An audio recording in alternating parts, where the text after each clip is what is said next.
आप देख रहे हैं वासुदेव ब्रेकिंग न्यूज़। जी नाजरीन, पाकिस्तान तहरीक इंसाफ ने कल यानी पेशावर में 27 सितंबर को जलसे का ऐलान किया हुआ है। ये इमरान खान साहब ने जेल से अहकाम जारी किए थे कि आप 27 तारीख को एक जलसा करें। तो जलसा कल होने जा रहा है, जिस सिलसिले में तैयारियां जो हैं वो अपने अरूज पर हैं, ज़ोरों शोरों पर हैं। अब देखते हैं कि पाकिस्तान तहरीक इंसाफ कितना बड़ा पावर शो कर पाएगी। ये कल मनाजिर देखने को मिल जाएंगे।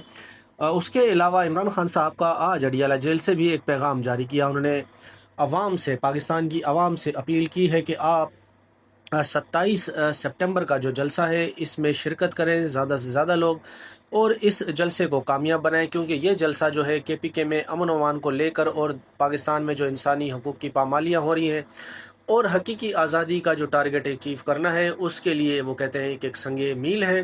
बाकी वो यही कहते हैं कि मैं जो कैदोबंद की सोबत बर्दाश्त कर रहा हूँ, मैं सिर्फ अपनी कौम के लिए सारी चीज़ें बर्दाश्त कर रहा हूँ, ताकि मेरी कौम जो है उनका मुस्तकबिल रोशन हो सके। बाकी इमरान खान साहब ने जो है अवाम से अपील की है कि वो भरपूर जो है वो इस जलसे में शिरकत करें। अब देखते हैं कि कल तहरीक इंसाफ का जलसा कामयाब होता है या कितने इसमें ज़्यादा लोग आते हैं, ये कल फिर पता चल जाएगा।